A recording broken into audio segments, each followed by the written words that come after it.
dosen dari Fakultas Kedokteran Universitas 11 Maret Surakarta. Pada kesempatan ini, saya akan memaparkan tentang pernyataan diri dosen dalam unjuk kerja Tridharma Perguruan Tinggi dalam bidang pengajaran. Saya akan menjelaskan bagaimana proses DIA, Delivery, Interaction, dan Assessment pada topik mata kuliah yang saya ajar. Salah satu topik utama mata kuliah yang saya ampu yaitu mata kuliah Skills Lab Pemeriksaan Fisik Dasar. Topik ini diajarkan dalam small group atau kelas kecil yang terdiri dari 10 hingga 12 mahasiswa, sehingga saya bersama-sama dengan beberapa dosen lainnya tergabung di dalam tim. Kami mengajarkan topik ini di dalam kelas kecil-kecil tersebut. Nah, mata kuliah Pemeriksaan Fisik Dasar merupakan mata kuliah di semester 2 program studi kedokteran FKUNS yang memiliki bobot 3 SKS dengan 0,75 SKS untuk tatap muka dan 2,25 SKS simulasi. Mata kuliah ini merupakan mata kuliah yang mengajarkan beberapa keterampilan klinis yang merupakan kompetensi yang harus dikuasai oleh lulusan dokter di Indonesia. Setelah melalui pembelajaran mata kuliah Skills Lab Pemeriksaan Fisik Dasar ini, mahasiswa diharapkan memiliki kemampuan antara lain: 1.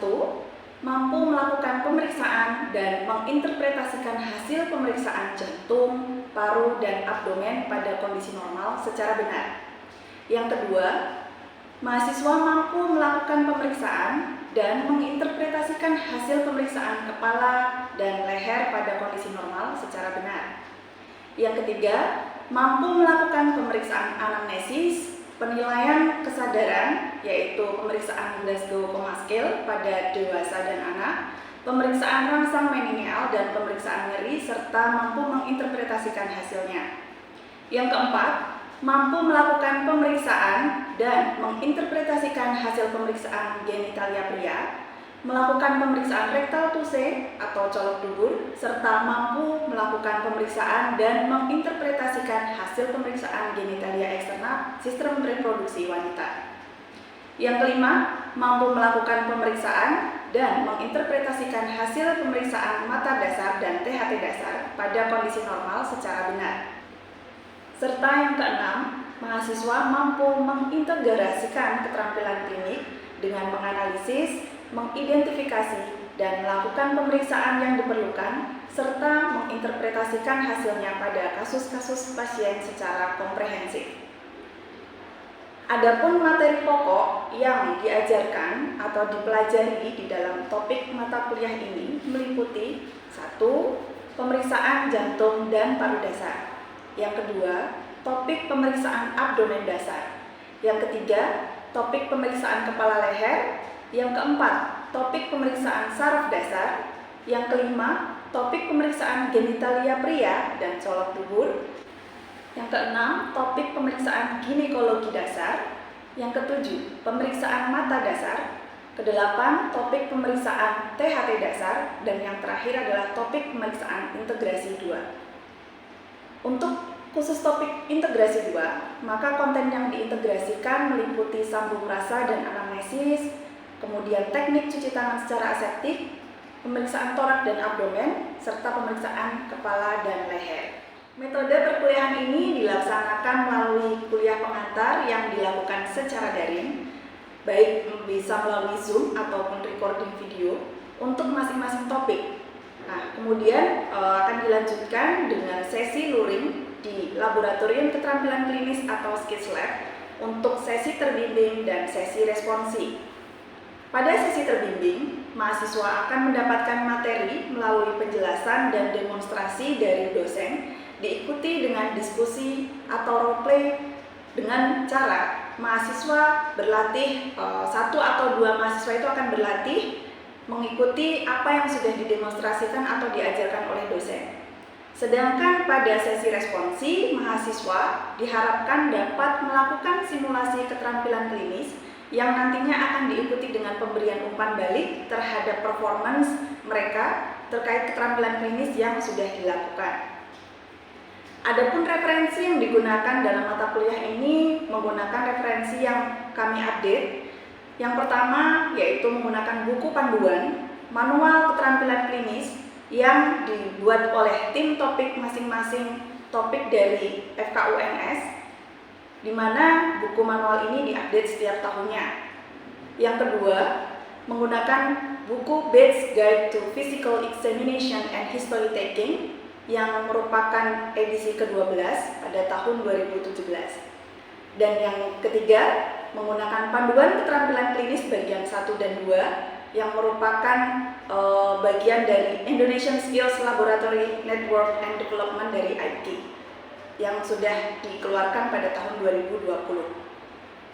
Dalam pelaksanaan pembelajaran topik kuliah ini banyak sekali interaksi yang bisa saya lakukan dengan mahasiswa saya, antara lain yang pertama, biasanya saya melakukan pretest singkat secara lisan pada awal pembelajaran, terutama pada sesi pertemuan terbimbing, untuk mengetahui seberapa jauh pemahaman atau kesiapan mahasiswa terkait topik yang akan saya ajarkan. Yang kedua, saya berinteraksi dengan mahasiswa saya pada saat memberikan penjelasan atau ketika melakukan demonstrasi keterampilan klinik. Kemudian, saya juga mengajak mahasiswa untuk berpartisipasi secara aktif dengan sukarela bagi siapa saja yang bersedia untuk maju, kemudian berlatih melakukan simulasi, mengikuti demonstrasi yang sudah saya ajarkan, kemudian kami akan melakukan diskusi bersama dan memberikan umpan balik terhadap apa yang dilakukan oleh mahasiswa. Asesmen yang dilakukan pada mata kuliah ini yaitu berupa asesmen formatif dan asesmen sumatif. Mahasiswa akan dinilai secara formatif pada saat sesi responsi ketika mahasiswa melakukan simulasi. Kemudian diikuti dengan pemberian umpan balik untuk meningkatkan performance mereka. Kemudian di akhir semester, mahasiswa akan diuji dengan menggunakan Objective Structured Clinical Examination atau yang disingkat dengan OSCE, dan mahasiswa akan dinilai secara sumatif menggunakan rubrik atau checklist yang sudah disiapkan. Perencanaan OSCE dimulai dengan melalui penulisan soal OSCE terlebih dahulu sebanyak 6 station dengan menyesuaikan rancangan blueprint OSCE. Selain itu, dipersiapkan pula kebutuhan ujian baik berupa ruang, alat, kemudian pasien simulasi, manekin, termasuk juga mempersiapkan instrumen penilaian berupa rubrik dan checklist sehingga penguji OSCE nantinya akan dapat menilai performance mahasiswa secara objektif. Nilai masing-masing topik akan memiliki bobot masing-masing 16%, sedangkan untuk topik integrasi memiliki bobot 20%. Baiklah, setelah ini saya akan menampilkan contoh pembelajaran mata kuliah ini yang merupakan pertemuan sesi terbimbing pada perkuliahan topik pemeriksaan abdomen dasar yang bertempat di Laboratorium Keterampilan Klinis Fakultas Kedokteran Universitas 11 Maret secara luring. Selamat pagi, Assalamualaikum warahmatullahi wabarakatuh. Sebelumnya mungkin perkenalkan dulu, saya Dr. Atik Mafluhah dari bagian Swislab. Pada kesempatan pagi hari ini kita ketemu ya untuk melakukan pembelajaran untuk keterampilan klinis, terutama kita akan belajar tentang pemeriksaan abdomen dasar ya. Jadi nanti adik-adik setelah kegiatan hari ini diharapkan nanti sudah bisa melakukan bagaimana cara melakukan pemeriksaan fisik abdomen ya, terutama dari inspeksi, kemudian auskultasi, perkusi dan palpasi ya. Jadi termasuk nanti interpretasinya itu bagaimana. Nah, nanti untuk topik ini nanti kita kan ada sesi terbimbing dan juga hari ini sesi terbimbing, kemudian nanti besok akan ada sesi responsi di mana adik-adik bisa belajar untuk melakukan simulasi dan dinilai secara formatif ya, nanti ada umpan balik. Nanti di akhir adik-adik ujian OSCE rotasi, kemudian dinilai dengan menggunakan checklist atau rubrik gitu ya. Nah, pada pagi hari ini karena kita akan melakukan pembelajaran tentang keterampilan pemeriksaan fisik abdomen, mungkin saya akan tanya-tanya dulu. Ini ada Dek Habib, Dek Zidan, Dek salah satu dan Dek Kurniawan ya. Ini sudah belajar atau belum ini tadi malam? Sedikit kan? Oke, mungkin saya akan mengecek terlebih dahulu ya, sudah sampai sejauh mana, hanya sebentar aja tes lisannya begitu. Kira-kira ada yang tahu nggak ini? Mungkin Dek, siapa ya? Dek salah dulu, bisa disebutkan Dek 9 pembagian regio abdomen, masih ingat enggak? Apa aja? Ada regio inguinal dextra sinistra, terus ada hipokondriaka dextra sinistra, terus di regio umbilicalis. Umbilicalis di tengah, oke. Inguinal tadi aku belum. Karena mungkin sudah. Iya. Terus yang di sejajar sama umbilicalis itu apa ya? Hipokondria. Lumbel. Iya, lumbel Di sana. Ya, tengah apa yang tengah? Apa itu? Epigastrika. Epigastrium ya. Jadi ada hipokondriaka, dextra, sinistra, di tengah-tengahnya ada epigastrium, kemudian lumbalis, dextra, sinistra, umbilicalis di tengah ya, yang di bawah inguinal, dextra, sinistra, Di bawah apa? hipokondrium ya. Nah, ada yang tahu nggak sebenarnya kita belajar pemeriksaan abdomen ini gunanya untuk apa? Saya mungkin berpendapat dok, kita kan mau memeriksa bagian abdomen dari luar, ini tujuannya untuk mengetahui kondisi yang ada di dalam abdomen itu sendiri. Oke, baik. Jadi nanti memang kita akan melakukan pemeriksaan untuk mengecek. Nah, sehingga kita perlu tahu topografi abdomen ya. Nah, adik-adik dulu kan sudah belajar di blok berapa? Digestif ya. Blok 1.3 itu tentang anatomi abdomen. Ya, sehingga nanti kita bisa tahu, oh ini regio ini isinya organnya apa saja, kelainannya apa yang kemungkinan bisa terjadi di situ, atau mungkin nyeri penjalaran dari organ mana aja yang bisa terjadi di situ begitu ya, sehingga nanti bisa tahu kira-kira mana organ yang terlibat atau mengalami kelainan, kemudian juga tahu juga pendalarannya begitu ya. Nah kemudian apa lagi ya ini ya? Kalau pada pemeriksaan abdomen ini urut-urutannya apa saja tadi, masih ingat nggak? Yang akan kita periksa? Inspeksi, Auskultasi, perkusi, palpasi. Nah, kenapa beda dengan torak nih? Kemarin torak inspeksi, perkusi, palpasi, auskultasinya di akhir. Yang di abdomen kenapa berbeda? Karena ini, karena apa khawatirnya kok dilakukan perkusi maupun palpasi dulu, organ-organ di dalamnya bisa bergeser atau mungkin nanti ada takutnya mungkin ada hasil yang beda, mungkin menurut saya gitu. Ada perubahan ya takutnya ya nanti ya setelah dilakukan ini ya. Jadi nanti memang kita akan belajar inspeksi, kemudian auskultasi, perkusi dan palpasi. Organ-organ di abdomen ada yang masih ingat apa aja? Hepar di regio mana hepar? Hipokondriaka, Dextra, bisa juga sampai epigastrium ya kalau hepar ya. Kalau vesika urinaria di mana? Hipokondriaka. Kalau yang di regio lumbalis, sinistra apa? Ren, dexter, sinistra. Sinistra aja loh ini. Oh, Iya, dan sinistra. Ren sinistra. Kemudian apa lagi? lian. Maksudnya? Maksudnya hipokondriakan. Kolon? Masuk ke mana? Banyak berkolom. Epigastrium yang transversium. Yang descendant berarti? Seperti yang Lumbal sinistra. Saya jadi memang pentingnya kita tahu topografinya dulu supaya nanti kalau misalnya pada waktu kita lakukan pemeriksaan ada kelainan, entah nyeri atau apa gitu, kita bisa tahu ya organ-organ yang kemungkinan ada di bawahnya itu apa aja ya. Nah mungkin untuk mempersingkat waktu kita langsung demonstrasi dulu. Nanti saya berikan contoh terlebih dahulu. Setelah saya berikan contoh nanti adik-adik bisa salah satu menjadi dokternya untuk melakukan ya, karena kan memang diharapkan adik-adik itu bisa melakukan, sehingga nanti salah satu bisa memberikan contoh. Kalau misalnya ada yang perlu diberikan umpan balik, nanti saya berikan umpan balik gitu ya. Ada yang bersedia jadi probagus ini terpaksa harus dibuka bajunya ya untuk memberikan pemahaman yang lebih baik supaya nanti teman-temannya bisa tahu oh ini kalau di abdomen itu seperti apa ya. Siapa ini yang bersedia? Oh boleh, oh iya, jadi silakan. Jadi pada pemeriksaan abdomen ini memang nanti sesuai dengan yang ada di checklist ya. Jadi kita menggunakan buku panduan ini. Kemudian mungkin kalau misalnya adik-adik melihat di referensi kita menggunakan Barbara Bates ya. Untuk pemeriksaan fisiknya, referensinya, kemudian checklist yang di sini yang memang nanti kita akan gunakan untuk penilaian ya. Jadi memang kita menggunakan panduan dari buku ini. Ada yang mau ditanyakan, Pak Kurniawan? Tidak Ada. Baik. Oke, kita mulai aja ya. Silakan Di Arvin bisa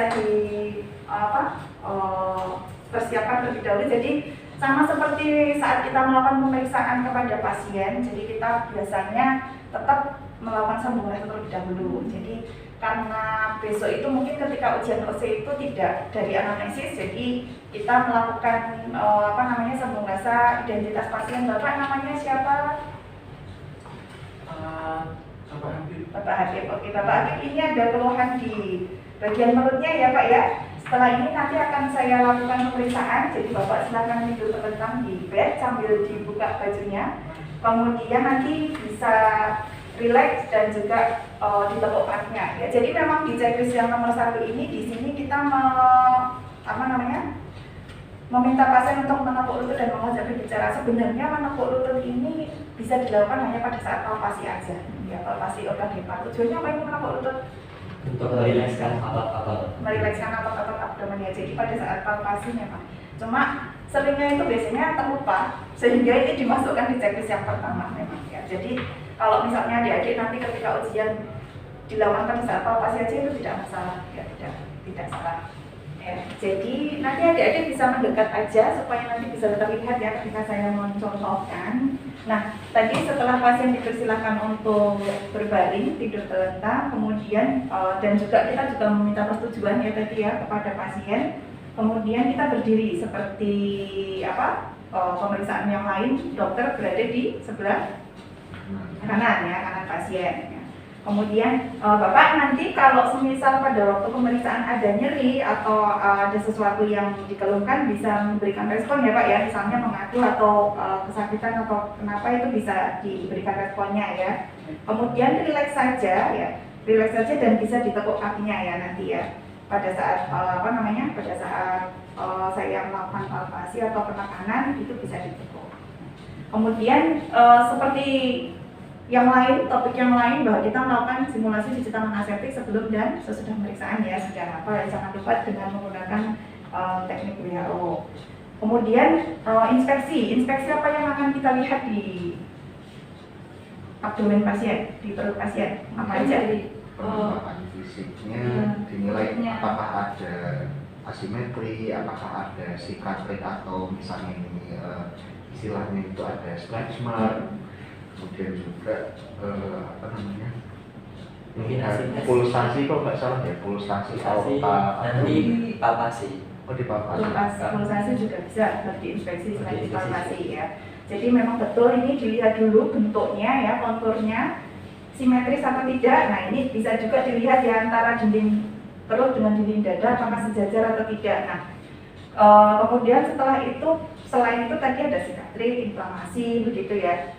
Kulitnya juga bisa kita lihat ada kekuningan atau tidak, ada tadi garis-garis atau tidak ya. Kemudian di bagian umbilikusnya ini ada penonjolan atau tidak hernia ya. Nah untuk peristaltik, gerakan peristaltik itu juga harus kita lihat. Nah kalau kita mau lihat peristaltik, tahunya dari mana? Begini atau bagaimana?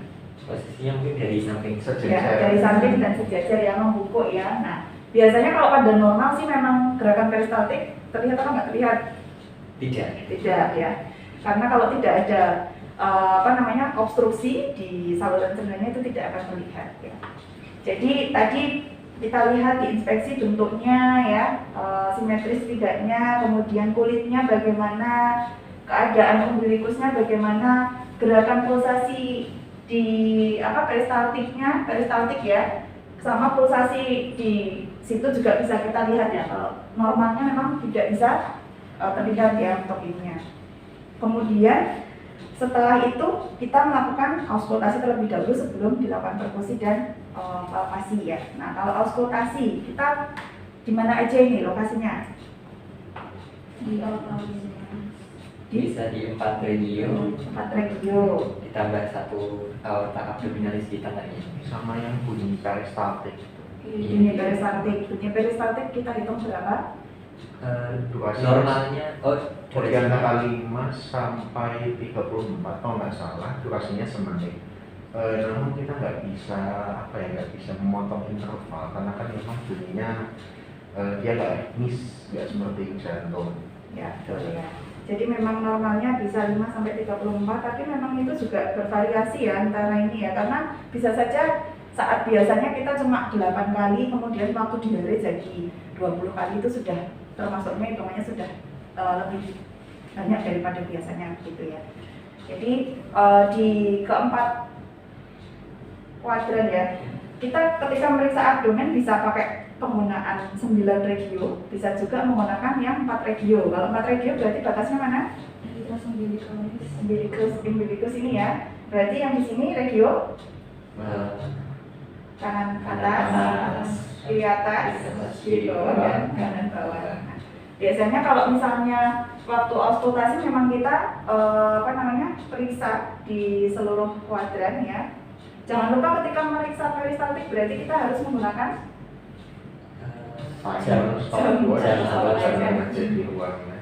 Nah, kalau misalnya ini sudah terdengar, kita cukup di salah satu saja, misalnya kita gunakan jam begitu ya, dalam 1 menit ini peristaltiknya berapa, nanti dihitung hasilnya ada berapa gitu ya. Kemudian setelah auskultasi apa? Perkusi apa aja ini yang mau kita perkusi? di 4 kuadran dulu. 4 kuadran untuk mengetahui apa ini? Suara apa normalnya? Normalnya timpani. Normalnya timpani ya. Ini ya. Sudah paham ya suara timpani ya? Nah, cukup 2 ketukan aja, tidak perlu banyak-banyak karena adik-adik sudah familiar dengan suara timpani. Kemudian kalau semuanya timpani otomatis ini biasanya tidak ada kelainan ya. Ada kelainan kalau mungkin ada hipertimpani atau mungkin pokak heparnya menghilang juga ya bisa ya. Kemudian setelah perkusi 4 kuadran, maka kita bisa menambahkan perkusi apa lagi nih? Batas bawah hepar. Hepar di mana lokasinya kalau di sini? Kira-kira Kuadran kanan atas. kuadran kanan atas. Nah, berarti kalau kita mau mengecek ini ada hepar di mana-mana?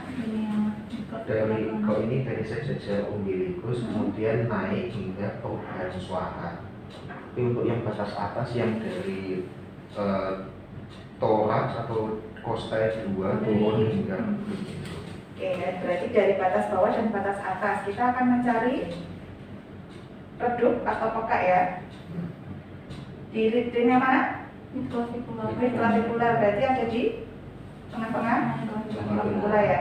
Nah, karena kita di tiap SIC maka posisinya jangan lupa seperti ini ya, karena kadang-kadang ada yang begini ininya ketika perkusi.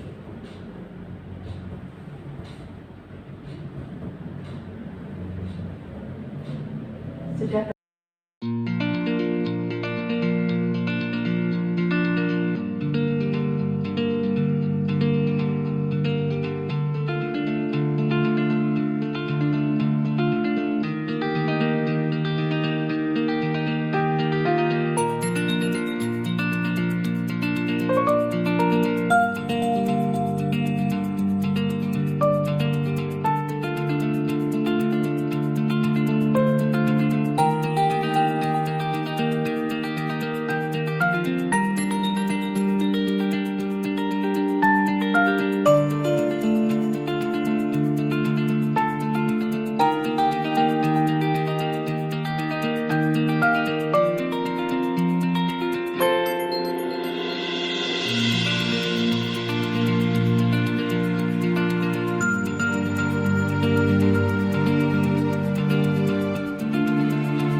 Langsung Iya. atau anamnesis dulu? Anamnesis tadi konfirmasi ini tadi sudah ada keluhan terkait perutnya dan akan dilakukan pemeriksaan abdomen. Pemeriksaan perut ya, kalau pasien kita pakai bahasa awam saja. Baik, jadi tadi Bapak mengatakan bahwa ada keluhan di bagian perut, rasa nyeri begitu ya Pak. Baik, setelah ini saya akan melakukan pemeriksaan di perut. Bapak dipersilakan untuk berbaring dan juga melepas pakaiannya. Apakah Bapak bersedia? Sudah ya Pak, dipersilakan untuk berbaring terlebih dahulu. Baik, di sini saya asumsikan bahwa saya sudah mencuci tangan. Kemudian saya akan mulai pemeriksaan ya Pak. Saya akan awali dengan pemeriksaan yang melihat terlebih dahulu. Untuk di bagian perut sini, dari kulitnya sendiri tampak normal, dari warnanya tampak normal, kemudian tidak tampak adanya lesi, massa normalitas dan juga deformitas. Kemudian di sini tidak tampak adanya peristaltik yang berlebihan. Kemudian dari umbilikusnya di sekitarnya tidak tampak adanya benjolan-benjolan seperti hernia seperti itu. Kemudian saya akan melanjutkan pemeriksaan auskultasi begitu ya Pak.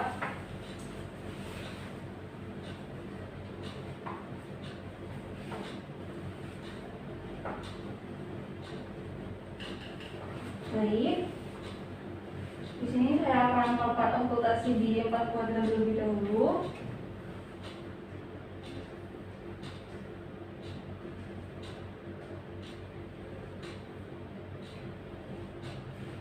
Kemudian saya akan mengidentifikasi dari bunyi bising ususnya.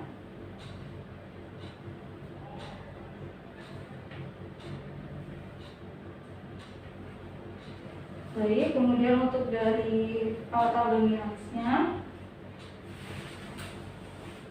cukup normal, tidak ada seperti bunyi peristaltik yang berlebihan. Kemudian saya akan melakukan palpasi. Maksudnya saya akan melakukan perkusi terlebih dahulu. Saya akan melakukan perkusi yang superficial terlebih dahulu.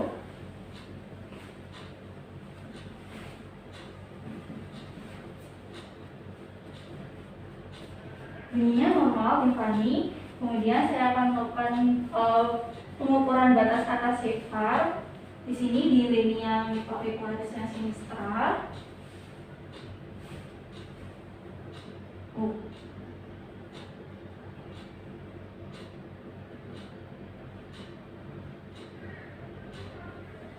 Ini saya ulangi terlebih dahulu. Sama ya. Masih sama di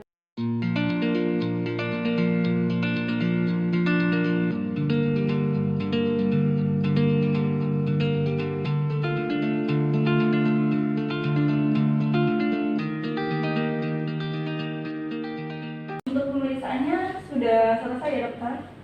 Baik, Bapak dipersilakan untuk duduk, kemudian bisa mengenakan baju kembali. Itu, terima kasih. Jangan lupa cuci tangan. Iya, Pemeriksaan. cuci tangan. Oke, baik. Sebelum teman-teman yang memberikan teman baik, mungkin dari Dek Salsapil ada refleksi dulu bagaimana performance-nya ini tadi. Mungkin ada beberapa yang saya sedikit lupa urutan-urutannya. Terus tadi untuk dari bising khususnya sebenarnya saya cukup kesulitan untuk mencarinya begitu. Karena tidak terdengar begitu. gitu. Ya. Oke. Ada lagi? Sudah. Dari Dek Sidan sama Dek Kurniawan ada masukan yang balik? Tadi belum ditekuk lututnya saat palpasi. Oh iya. Jadi prestasi. Tadi nggak sejauh sebelum dilihat. Oh iya. Oh iya. Pada saat